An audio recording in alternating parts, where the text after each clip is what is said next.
Hi, everybody. Welcome to today's live broadcast. Today, I am going to talk about 10 characteristics of a successful language facilitator. For those of you who are just watching me for the first time, I'm going to introduce myself. My name is Marcy Melzer, and I am an intuitive speech and language pathologist. And I help parents teach their late-talking children how to use the words they need to share their wisdom with the world. And today, how I do that is I coach them in how to become language facilitators, which means that they are the ones who are helping their children learn to develop sounds and words. So I see a few people are joining me. There's Amy and Madison and Kirsty. Thanks for joining me today, ladies. I'm going to try to be a little bit interactive here because today I'm talking live about really telling you as a parent what it takes, like what are the best things that the parents in my program have going for them that, makes this program work for them. And if you have these characteristics, then you too will, definitely have what it takes to help your kids. So, and there's a few more people joining. There's Lori and Christine. Thanks for joining me today, ladies. We're talking today about what it takes, the best traits of a successful language facilitator. All right, let's dig in with number one. The first trait of a great language facilitator is that you accept responsibility. And what that means is that there may be things that are going on in your household that you are doing that could potentially be holding up your child's communication or verbal speech. If you're doing prompting methods or asking questions, things like that, there are things that you're doing that might be holding kids up, but also there are things that you're doing that might be really helpful in teaching your child. So what that accept responsibility means that when you evaluate how you are teaching your child, then you understand how your child is learning. And when you understand how your child learns and how you teach, then you match those things and it makes you way more effective in how you work with them. So the first characteristics of someone who can facilitate language amazing with their kids, that means get them to use words, verbal words, is that you accept responsibility for your role as a parent in your child's language development. All right, the second characteristic of a amazing language facilitator is that you love to teach your child. You want to show them things. You want to show them how to eat and bathe and dress themselves and potty train and do all those things. These are things that are important for you that you really want to teach to your child. And in the case of language facilitation, you want to teach them how to use words. So that's the second thing, is that you really love teaching your child and you want to teach them yourself how to use words. All right. And there's Alana joining me. Hey, Alana, thanks for jumping on.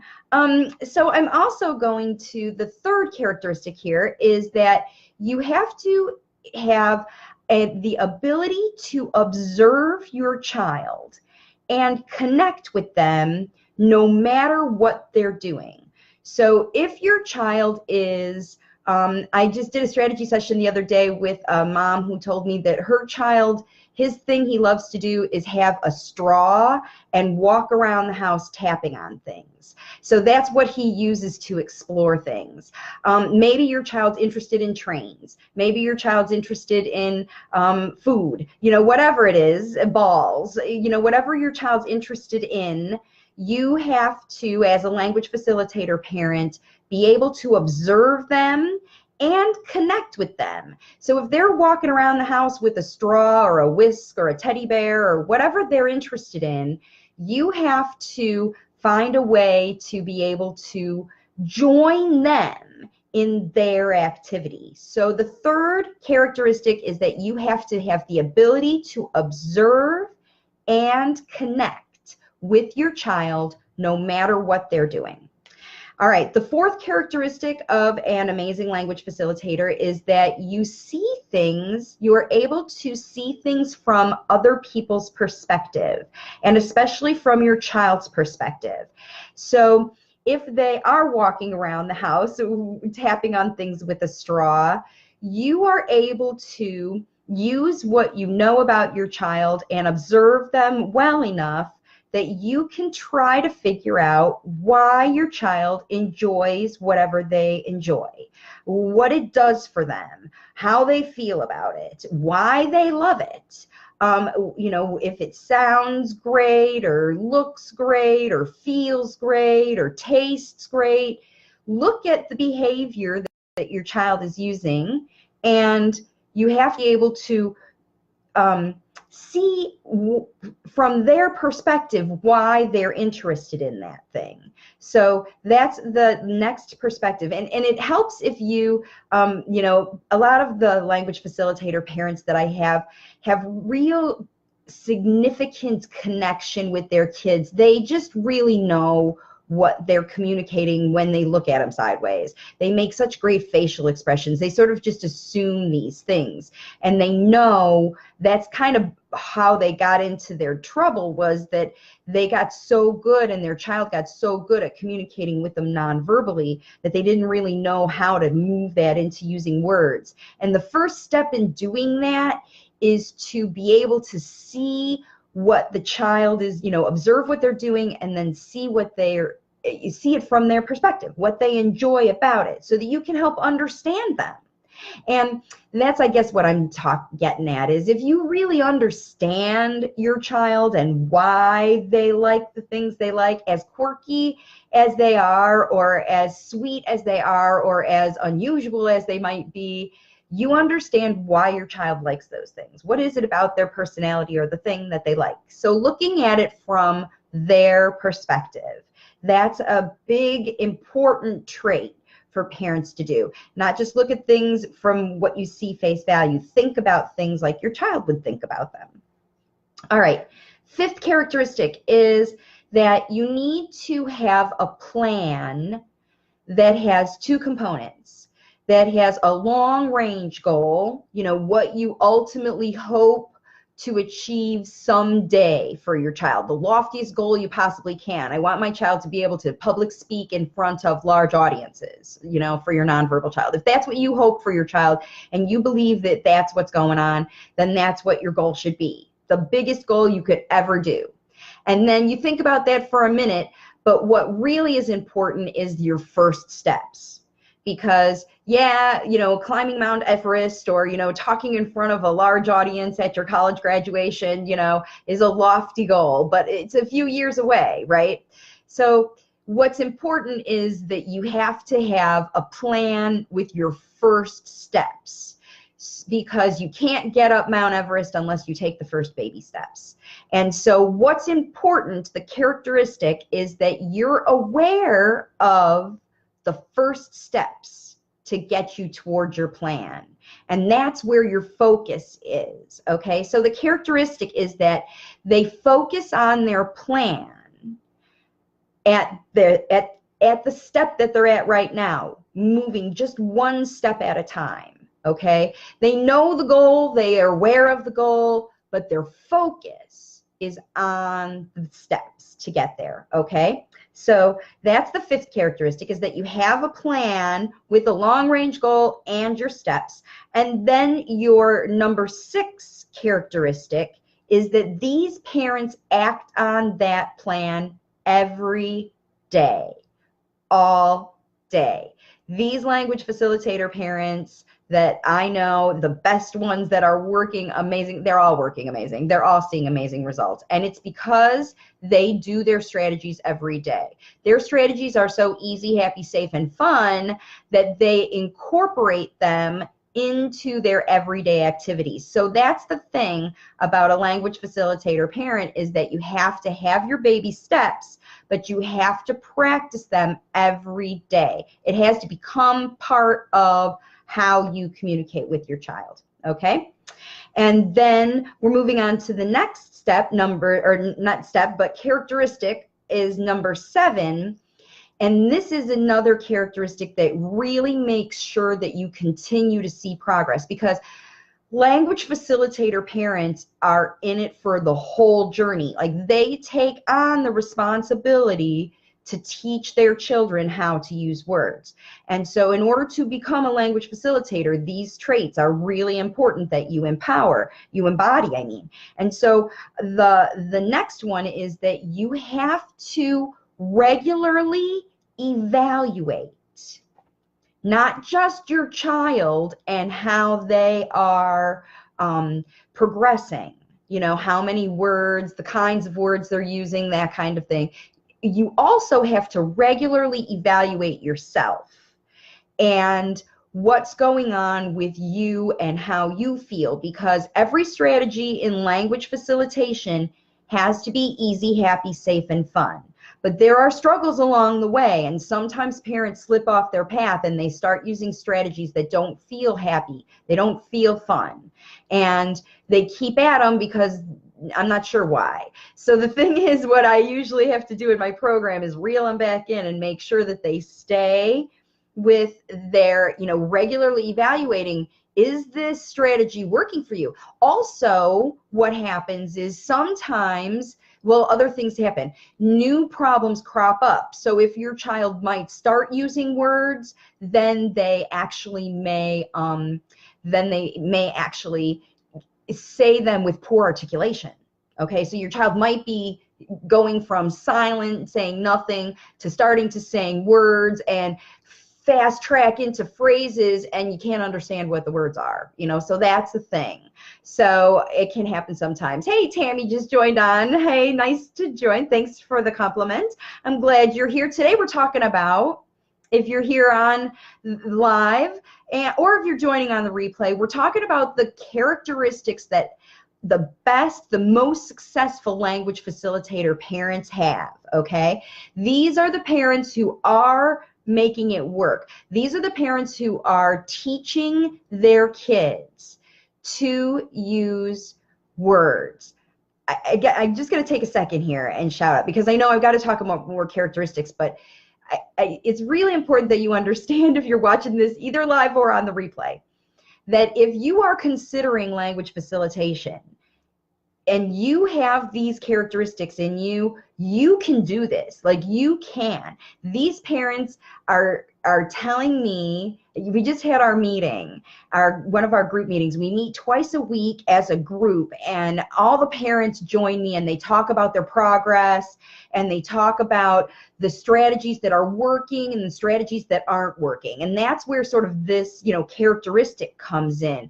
The parents who are joining the meetings, because not every parent joins. Some parents log in later and look at the strategies, but every parent in my program is encouraged to take video of their child every week, because that video helps you not only evaluate the child's progress, because there's so many things that progress with language facilitation with these parents. Not only are they seeing new words, but they are seeing a better articulation. They're seeing their kids are able to make friends. They're able to go to schools they couldn't go to before. They are every single family in the program, even the kids who weren't responding at all to their parents talking at all. Today on my meeting, this little guy, the mom had him with her on the meeting, and we were there, and there was all four of us here in the group that day, this morning on the meeting, and her little guy was there, and he saw himself. It's a video meeting. He saw himself on the video, and he got all in his face like that. And I said, "I see you," and he imitated me and said, "I see you," like, just from the video. He did it right there. And this little boy, a couple of months ago, wasn't even playing with his mom at all, wasn't even interacting, and now he is imitating her all the time without any kind of prompting, in real natural circumstances. Like, it just happened for me. It made me cry. We all had a moment, because it was like, there it was, her progress. You know, she didn't even have to show me a video. I saw it live. And here I am, a stranger. I've only seen video of him, and he's seen me on videos probably that his mom watched, or, whatever. But he started talking like right there with me on the video. A phrase he said, "I see you." I just, anyway, sorry. I just got a little, but these parents are, because they are just literally transforming into language facilitators, and they do this all the time, and they work all the time with their kids while they play. They language facilitate while they do everything, and it's working so well for them.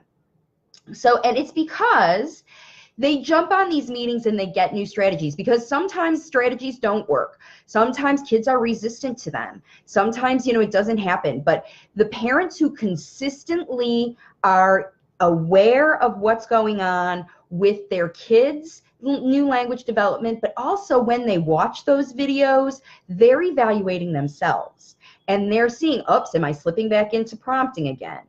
Am I, are these strategies not working, or is my child slipping into old communication, nonverbal communication patterns and not using their speech as much as they were? Like maybe they start talking right away and then something happens that makes them slip back into using nonverbal strategies, and parents freak out sometimes. So we always have to keep evolving, keep evaluating, because sometimes strategies work, and it is truly a journey. I mean, the first strategy you ever have, that first baby step, doesn't necessarily apply 2 months later.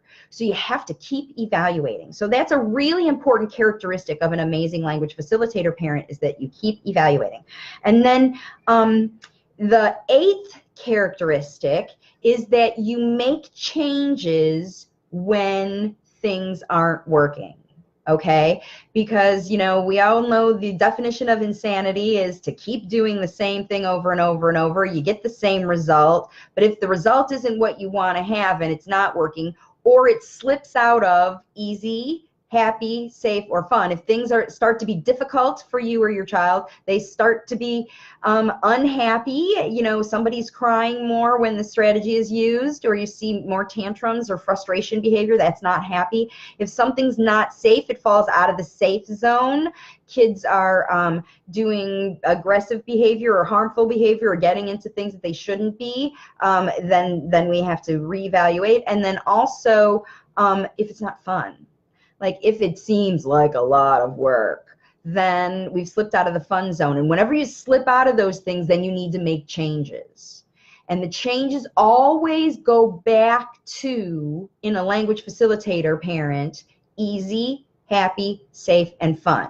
This is not a method where parents are letting their kids solve the problems on their own. Language facilitation for kids who are resistant to using words is all about helping your kids through the early stages, reaching them where they are, bringing them out, and teaching them. All right, so that's the 8th characteristic, is that you need to change back to easy, happy, safe, and fun when they fall out of those categories.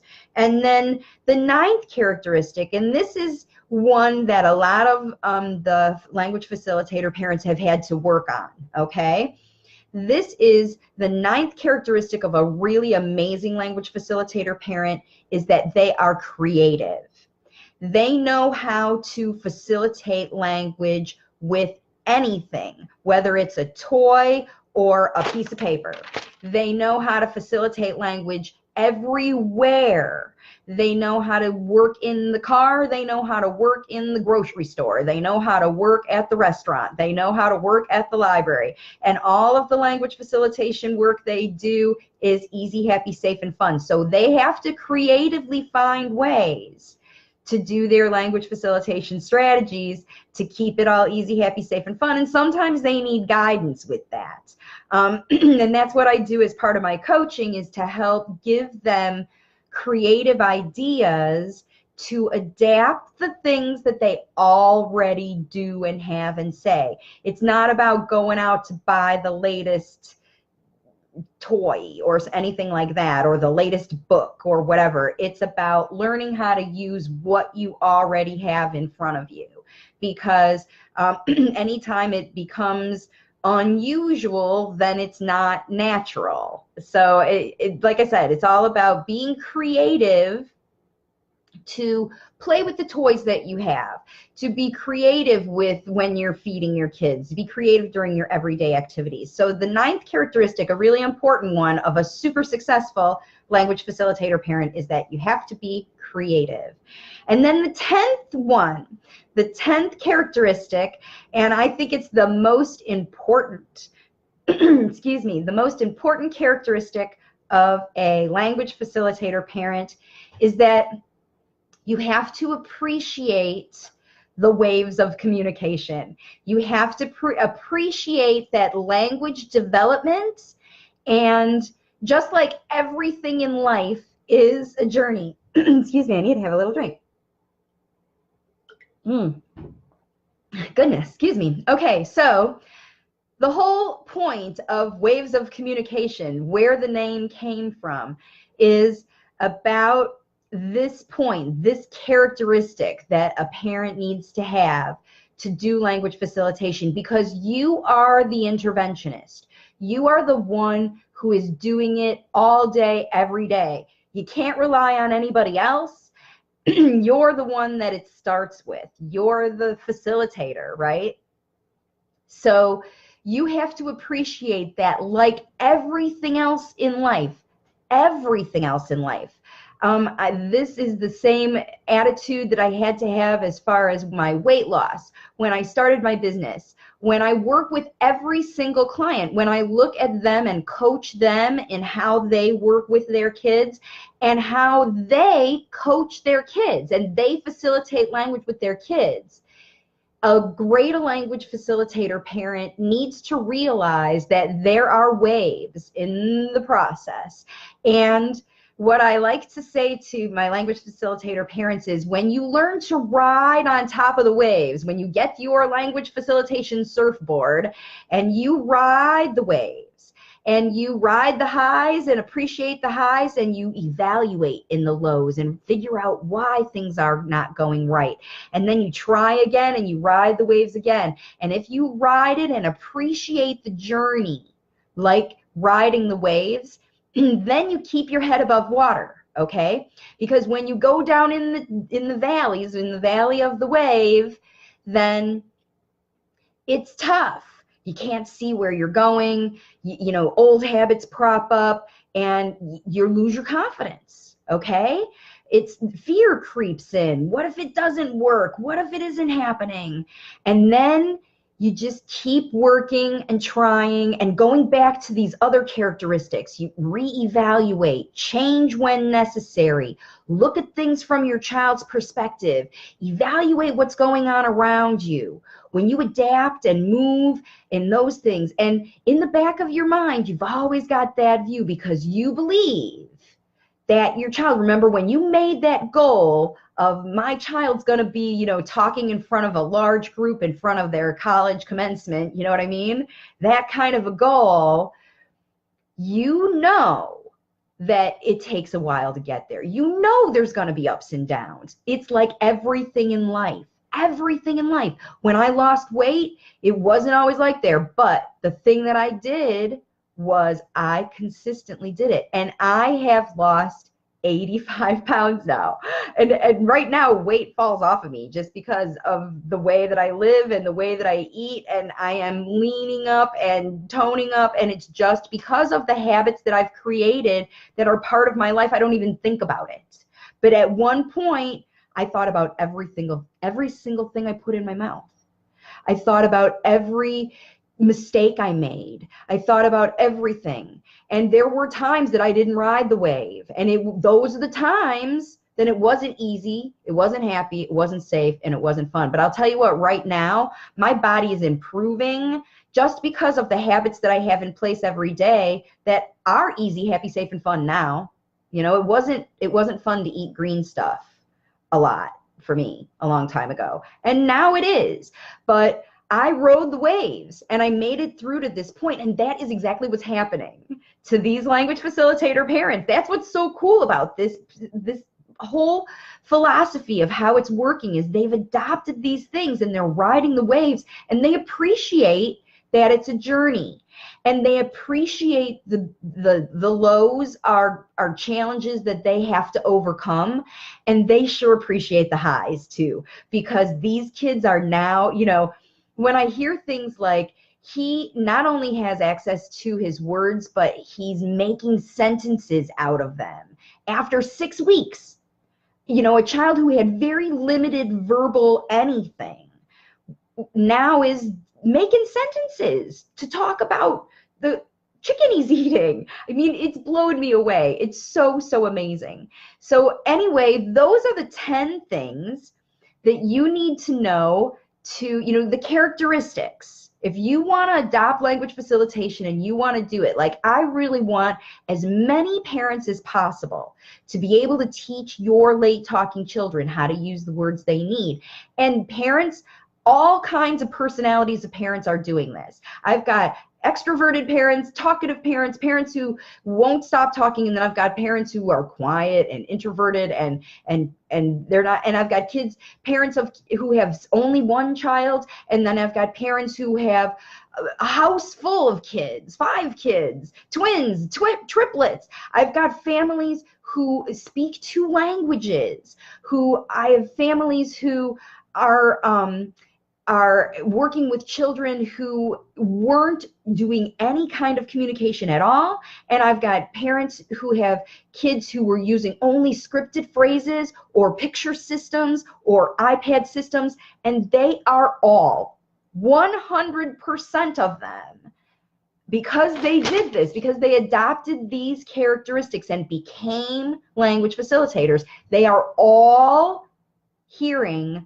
new language, word approximations in the little guys, and sentences, and grammatically correct sentences, and clear articulation, and they're making social, they're making friends, and they're bossing their parents around. Nonverbal kids are bossing their parents around. It's so amazing, the progress these kids are making. So I just want to let you know that, look, it's not rocket science, and it's not anything magical. It's parents who take on the responsibility to do this one step at a time, just one step at a time. And in a very short period of time, because they are consistent, they consistently evaluate, they consistently act, they adopt these strategies, because they adopt these characteristics, become language facilitators. Because they've done that, their kids are talking in 3 to 6 weeks, every single one of them. 26 of them, all talking, every single one. It's foolproof, because, you know, the way it works. Now, if you are interested and want to know how to do what these parents have done, then you can reach out to me, and you can go to my free class at my website, wavesofcommunication.com, and you can do that. So that's one way you can do it. I have a free class there. I'll put the link in the description when I run the replay. So if you're watching it now, you can check back with the replay, or you can send me a private message. So the other thing that you can do to reach out to me, hey, there's Roland and Marva and Renew and Eva. Thanks for joining me, everybody. I'm really glad to see you here popping on my live. I just started a group. It's a language facilitation resources group. There are more than 2,000 people on these on my Facebook page. Thank you so much for everybody who supported me so much. Everybody really likes these videos, and I know that so many parents are already adopting these strategies, even parents who are in my program and parents on their own. So what's really cool is just, you know, the volume of people who are interested in learning about it and wanting to know sort of the specifics and more resources. I decided to make a group for you where you can join, and then in that group is where I'm going to be doing the tip of the week.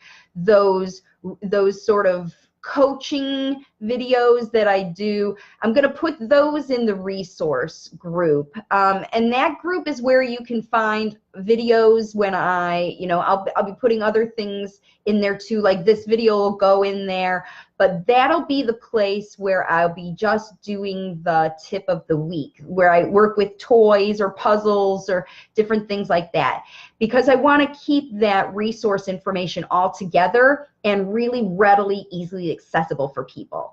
So if you are one of the parents who's watching this, who is on the language facilitation journey, like you really want to start to adopt these things and make this work for your child and want to know more about it and how it all goes, then you can join that group to make sure that you have access to all the videos and all the resources that I put out on Facebook.